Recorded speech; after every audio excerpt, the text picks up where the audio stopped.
Hello बच्चों, मैं Rakesh Batra. Last class के अंदर हमने pair of linear equations in two variables exercise 3.1 के क्वेश्चन नंबर 1, 2, 3 कवर कर लिए थे। अगर आपने वो नहीं देखे हैं तो उसका लिंक डिस्क्रिप्शन में दे रखा है, देख लीजिएगा। आज हम एक्सरसाइज 3.1 के बचे हुए क्वेश्चंस कवर करेंगे। स्टार्ट करते हैं। एक्सरसाइज 3.1 का क्वेश्चन नंबर 4 है कि हमको बताना है कि इनमें से ये जो दो लाइंस दे रखी हैं, ये दोनों लाइंस कंसिस्टेंट हैं या इनकंसिस्टेंट हैं। अगर ये कंसिस्टेंट हैं तो हमको इनका सॉल्यूशन निकालना है ग्राफिकली।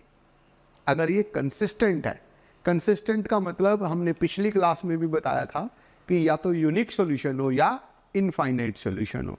यूनिक सॉल्यूशन कब होता है? जब a1/a2 और b1/b2 इक्वल नहीं होते। इनफाइनाइट सॉल्यूशन कब होता है? जब a1/a2 equal to b1/b2 equal to c1/c2 होता है। ऐसा हमने पिछली क्लास के अंदर भी पढ़ लिया था। तो स्टार्ट करता हूं। पहला है x + y = 5 और दूसरा है 2x + 2y = 10। तो हम क्या करते हैं, पहले a1/a2 और b1/b2 और c1/c2 निकालते हैं।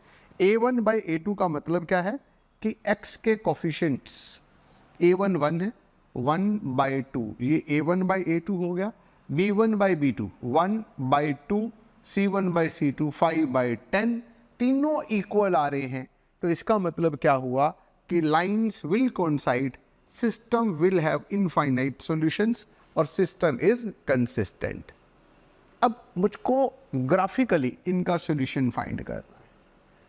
तो जब ये कंसिस्टेंट इनफाइनाइट सॉल्यूशंस होता है, जब ये इनफाइनाइट सॉल्यूशंस होता है, तब ये दो जो लाइंस होती हैं, ये ध्यान से देखिए, ये दो लाइंस नहीं होती, ये एक ही होती है।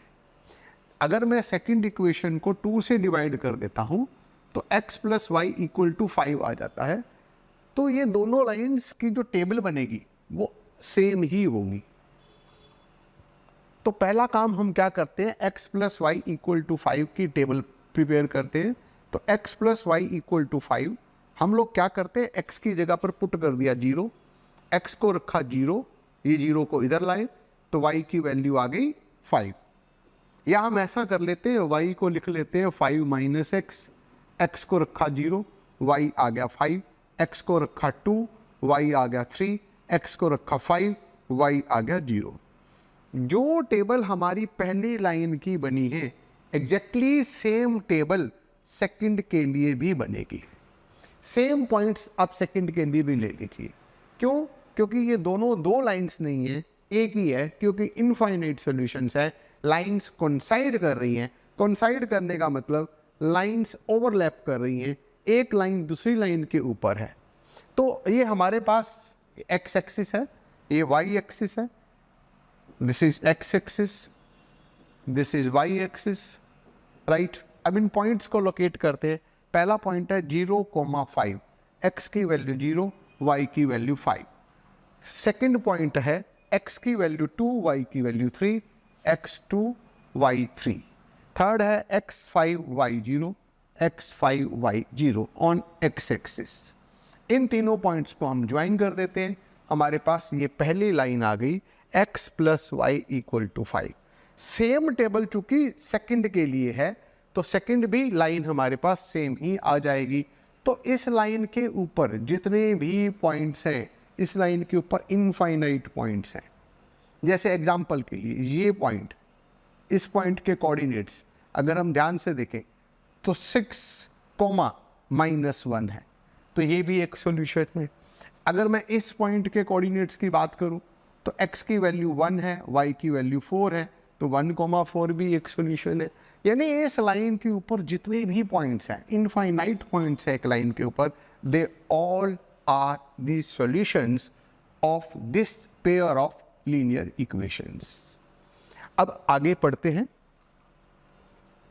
नेक्स्ट है x - y = 8, 3x - 3y = 16।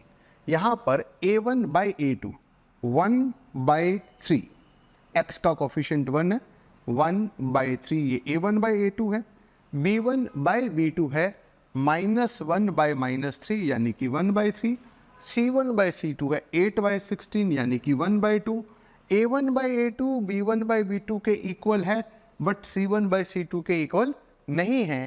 तो जो लाइन्स होंगी, the lines will be parallel. Lines parallel है तो उसका मतलब कोई भी सॉल्यूशन नहीं है, सिस्टम इनकंसिस्टेंट है। जब उनका कोई सॉल्यूशन ही नहीं है तो that solution can not be determined, right. आगे बढ़ते हैं।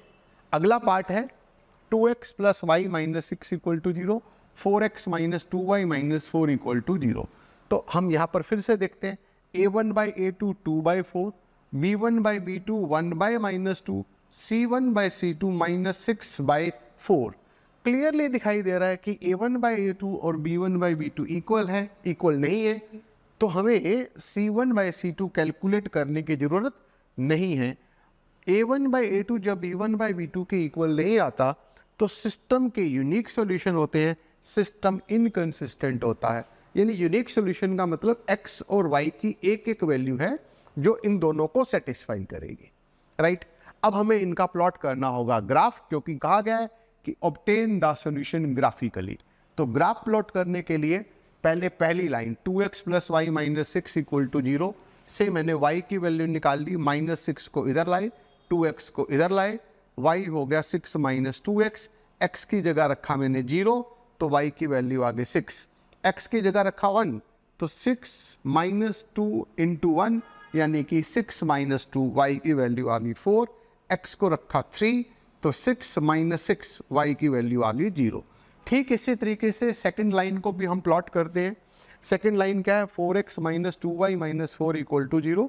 ध्यान से देखिए 2 कॉमन है, तीनों के तीनों टर्म्स 2 से डिविजिबल है, तो मैंने 2 से कर दिया डिवाइड। ये हो गया 2x minus Y minus 2 equal to 0। यहाँ से माइनस वाई को मैं इधर ले आता हूँ, तो माइनस वाई इधर आकर के y हो गया y equal to 2x minus 2, y हो गया 2x माइनस 2। वैल्यूज पुट करते हैं, x को पुट कर दिया 0 तो 2 इंटू 0 माइनस 2, y की वैल्यू आ गई -2। x को रखा 1 तो 2 इंटू 1 माइनस 2, 2 माइनस 2, y की वैल्यू आ गई 0। x को पुट किया 2, 2 इंटू 2 माइनस 2, 4 माइनस 2, 2, y की वैल्यू आ गई 2। अब इन दोनों को, इन दोनों टेबल्स को, इन दोनों लाइंस के पॉइंट्स को हमें ग्राफ पर प्लॉट करना है। कैसे प्लॉट करेंगे, ये दोनों टेबल्स मैंने इधर लिख ली है ताकि ग्राफ शीट के लिए मेरे को प्रॉपर स्पेस मिल जाए। तो पहला ही लाइन के पॉइंट से 0,6, x0 y6, ये रहा पॉइंट x0 y6। अगला पॉइंट है x1 y4, x1 y4 y4, ये पॉइंट आ जाएगा x1 y4, ये पॉइंट आ गया। अगला पॉइंट है x2 y2, x2 y2, ये पॉइंट आ गया। इन तीनों पॉइंट्स को हम ज्वाइन कर देते हैं और ये मेरे पास पहली लाइन आ गई। इन द सेम वे मैं इन तीनों पॉइंट्स को भी प्लॉट कर लेता हूँ। x0 y minus 2, x0 y minus 2 को प्लॉट कर लेते हैं। ये तीनों पॉइंट्स को प्लॉट कर लिया, x0 y माइनस 2, ये रहा x0 y माइनस 2। अगला पॉइंट है x1 y0, x1 y0, और अगला पॉइंट है 2,2, ये रहा। इन तीनों को भी कर देते हैं ज्वाइन, ये तीनों को ज्वाइन कर दिया। तो ये जो इनका पॉइंट है जहाँ पर ये दोनों लाइंस इंटरसेक्ट कर रही हैं, जहाँ पर ये दोनों लाइंस इंटरसेक्ट कर रही हैं, यहाँ पर हमने देखा x कितना आ रहा है और y कितना आ रहा है। ध्यान से देखते हैं, x की वैल्यू आ रही है 2, y की वैल्यू आ रही है 2, तो इसका मतलब हमारा सॉल्यूशन है x equal to 2 and y equal to 2। In the same way अगले पार्ट पर मूव करते हैं। अगला पार्ट है 2x minus 2y minus 2 equal to 0, 4x minus 4y minus 5 equal to 0। तो a1 by a2 2 by 4, a1 by a2 2 by 4 यानी कि 1 by 2, b1 by b2 minus 2 by minus 4 यानी कि 1 by 2, c1 by c2 minus 2 by minus 5। ध्यान से देखिए a1 by a2 और b1 by b2 equal है but not equal to c1 by c2। तो lines will be parallel, lines will not meet each other. अगर lines एक दूसरे को नहीं मिल रही हैं, इसका मतलब they have no common point, no common point means no solution, system is inconsistent. Lines parallel हैं, system has no solution, system is inconsistent.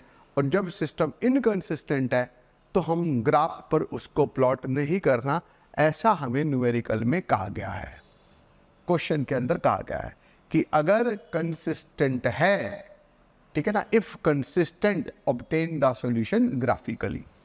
अगले पार्ट पे मूव करते हैं, अगले क्वेश्चन पे मूव करते हैं। क्वेश्चन नंबर 5 है half perimeter of A rectangular garden. यहाँ एक प्रॉब्लम दे रखी है, प्रैक्टिकल प्रॉब्लम दे रखी है, उस प्रॉब्लम को हमने सॉल्व करना है। क्या है? Half perimeter of rectangular garden. Perimeter का मतलब होता है लेंथ ऑफ आउटर बाउंड्री, यानी रेक्टेंगल का पेरीमीटर। रेक्टेंगल, ये हमारी रेक्टेंगल है, इसका पेरीमीटर क्या होता है? ये लेंथ है, ये ब्रेड्थ है, ये लेंथ, ये ब्रेड्थ। पेरीमीटर का मतलब क्या होता है? सब बच्चों को पता ही होगा कि पेरीमीटर का क्या मतलब होता है, कि यहाँ से चले ये लेंथ प्लस ये प्लस ये प्लस ये आउटर बाउंड्री की लेंथ, यानी 2 times L plus B perimeter होता है, और उसका हाफ, तो 2 टाइम्स L प्लस B का हाफ, यानी length plus breadth, 2 times L plus B, ये पेरीमीटर है। इसका हाफ हमें दे रखा है 4 मीटर। ओके, सॉरी, इसका हाफ हमें दे रखा है 36 meter. I repeat, half the perimeter is 36 meter. फिर वो क्या कहता है? Half the perimeter of rectangular garden whose length is 4 meter more than its width, जिसकी लेंथ विड्थ से 4 ज़्यादा है। लेंथ ब्रेड्थ से 4 ज़्यादा है, तो लेंथ जो है वो ब्रेड्थ प्लस 4 है। तो हम कैसे करेंगे इस क्वेश्चन को? हम मान लेते हैं कि इसकी लेंथ तो है x, ब्रेड्थ है y।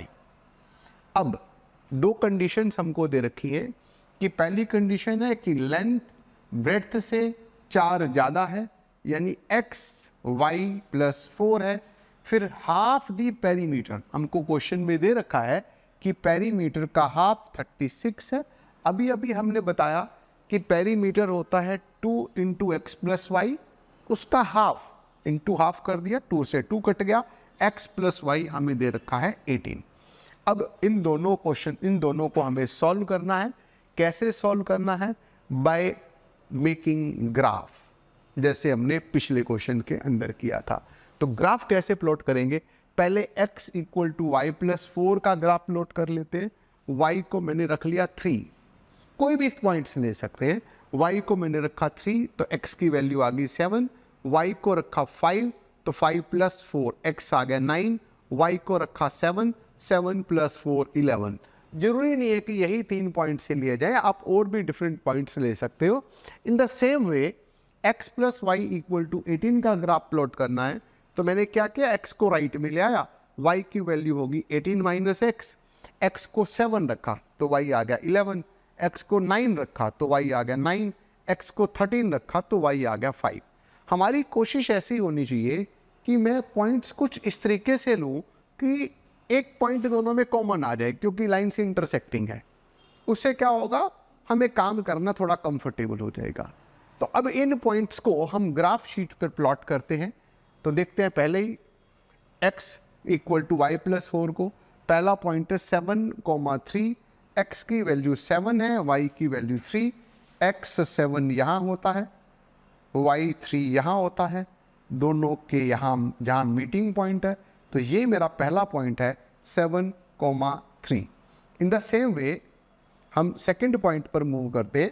सेकंड पॉइंट क्या है बच्चे? x9 y5, x9 y5, x की वैल्यू 9, x9 y5, ये मिलेगा हमारा x9 y5, ये सेकंड पॉइंट हो गया।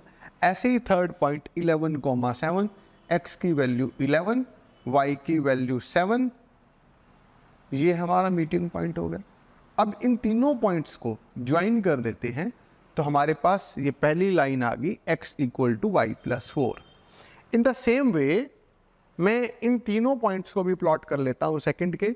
पहला पॉइंट 11,7, ये रहा मेरा 11,7। सेकंड पॉइंट 9,9, सेकंड पॉइंट है x9 y9, ये 9 और ये 9, ये पॉइंट आ गया 9,9। ऐसे ही थर्ड पॉइंट हमने प्लॉट कर लिया और तीनों पॉइंट्स को ज्वाइन किया तो मेरे पास ये सेकंड लाइन आ गई, राइट। थर्ड पॉइंट था 5,13, x5 y13, ये टॉप पे ये वाला पॉइंट है। तीनों को ज्वाइन किया, ये सेकंड लाइन आ गई। दोनों जहां पर मीट कर रही हैं, दोनों जहां पर मीट कर रही हैं वहां पर x की वैल्यू ध्यान से देखिए हमें मिल रही है 11, y की वैल्यू ध्यान से देखिए हमें मिल रही है 7। तो x equal to 7, x equal to 11, y equal to 7, ये मेरा सॉल्यूशन हो गया। x हमने माना था लेंथ को और y हमने माना था ब्रेड्थ को, तो लेंथ हो गई 11 मीटर और विड्थ हो गई 7 मीटर। तो हम लिख लेते हैं इसकी लेंथ हो गई 7 मीटर, लेंथ ये मेरा आंसर आ गया, लेंथ 11 मीटर, ब्रेड्थ हो गई या विड्थ हो गई 7 मीटर। ठीक है, अब अगले क्वेश्चन की ओर मूव करते हैं।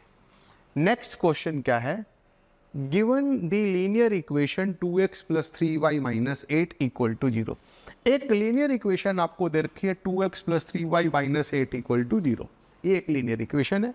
हमें एक और इक्वेशन लिखनी है दो वेरिएबल्स वाली कि उनकी जो ज्योमेट्रिकल रिप्रेजेंटेशन है, तीन पार्ट्स हैं। पहले पार्ट में क्या कहता है कि वो दोनों लाइंस इंटरसेक्टिंग, मतलब जैसे ये आपको एक इक्वेशन दे रखी है 2x plus 3y minus 8 equal to 0। मुझे यहाँ एक और लाइन लिखनी है, मान लीजिए मेरे को लिखनी है ax plus by plus c equal to 0। ये जो सेकंड लाइन है वो इस तरीके से होनी चाहिए कि ये दोनों लाइंस इंटरसेक्टिंग हो। इंटरसेक्टिंग कब होती है लाइंस, जब a1 बाई a2 और b1 बाई b2 इक्वल ना हो। यानी 2 और a में जो रिलेशन है, मान लीजिए a इसका डबल है तो b इसका डबल नहीं होना चाहिए, तभी तो a1 बाई a2 और b1 बाई b2 सेम नहीं आएंगे। जरूरी नहीं है कि डबल ही लिया जाए। मान लीजिए a बाई 2 यानी a बाई 2 और b बाई 3 ये इक्वल नहीं आने चाहिए, यानी जो a और 2 का रेशो है वही b और 3 का रेशो नहीं होना चाहिए, तब लाइंस इंटरसेक्टिंग होंगी, राइट। यानी a1 by a2 b1 by b2 के इक्वल नहीं होना चाहिए। यहाँ a1 2 है और b1 3 है, तो मैंने क्या किया बच्चे, टेक्निक क्या अप्लाई की। यहाँ पहली लाइन थी हमारी 2x प्लस 3y, मैंने 2 का डबल ले लिया 4, 3 का डबल 6 होता है, 6 नहीं लो, बाकी कुछ भी ले लो। आई रिपीट, a1 और a2 का रेशो b1 और b2 का रेशो सेम नहीं होना चाहिए। तो हमने क्या किया, 2 का डबल 4 है, 3 का डबल 6 होता है, बाकी कुछ भी ले लो। तो मैंने 5y ले लिया, आप 7y 8y 9y कुछ भी ले लो, और ये जो कांस्टेंट टर्म है ये कुछ भी ले लो।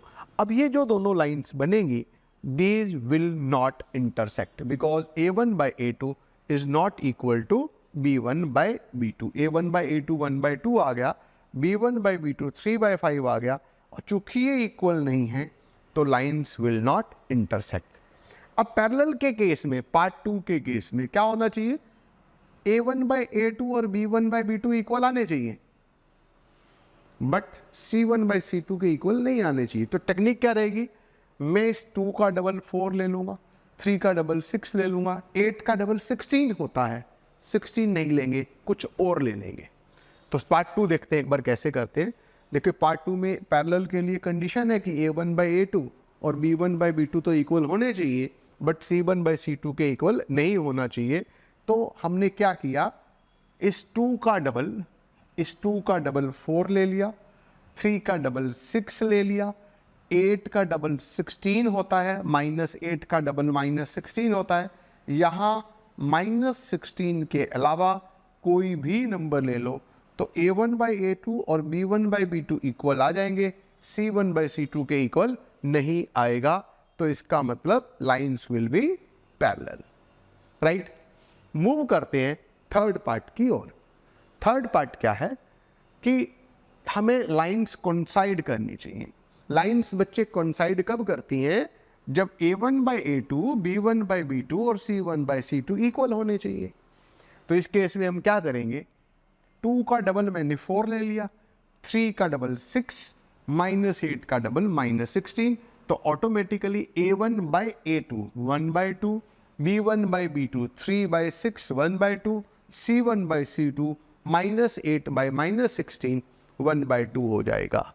तो हमने क्या देखा, तीनों चूंकि इक्वल है तो लाइन्स विल कोइंसाइड।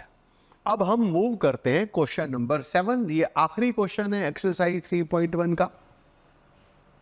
क्या है कि हमें इन दो लाइन्स के ग्राफ प्लॉट करने हैं और इन दोनों लाइन्स के ग्राफ प्लॉट करके determine the coordinates of vertices of triangle by these lines and x axis. मतलब क्या है कि जैसे मान लीजिए आपका एक लाइन ये आई, मान लीजिए एक लाइन ये आई, ये हमारी हो गई एक्स एक्सिस। तो ये जो ट्राइंगल बनेगी, इस ट्राइंगल के इन वर्टिसेस के कोऑर्डिनेट्स हमको फाइंड करने हैं, right, by these lines and x axis. और हमें इस रेक्टेंगुलर रीजन को शेड भी करना है।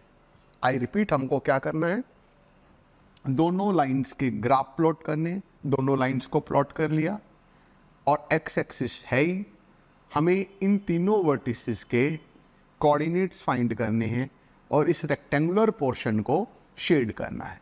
तो पहला काम क्या करना होगा, मुझको इसकी टेबल प्लॉट करनी होगी, वो हमको आती ही है प्लॉट करनी। कैसे, x - y + 1 = 0। मैंने x, y और 1 को राइट में ले गए, y की वैल्यू 1 पुट करी, x 0 आया, y को 2 पुट किया, x 1, y को 3 पुट किया, x 2। सेम वे में सेकेंड लाइन को प्लॉट करते हैं, 3x + 2y - 12। हमेशा की तरह जिसका कोफिशिएंट ज़्यादा है उसको राइट में शिफ्ट कर लिया, 12 को भी राइट में शिफ्ट कर लिया, 2 से डिवाइड कर दिया। अब मैं x की वैल्यूज पुट करूँगा, x को रखा 0 तो 12 - 0/2 6, x को रखा 2, x को रखा 2 तो 12 - 3 × 2 6/2, 6/2 हो गया 6, 6/2 सॉरी हो गया 3, right. In the same way x को रखा 4 तो 12 - 3 × 4, 12 - 3 × 4, 12 by anything you will get 0, तो 4,0। अब इन पॉइंट्स को हम ग्राफ शीट पर प्लॉट करते हैं।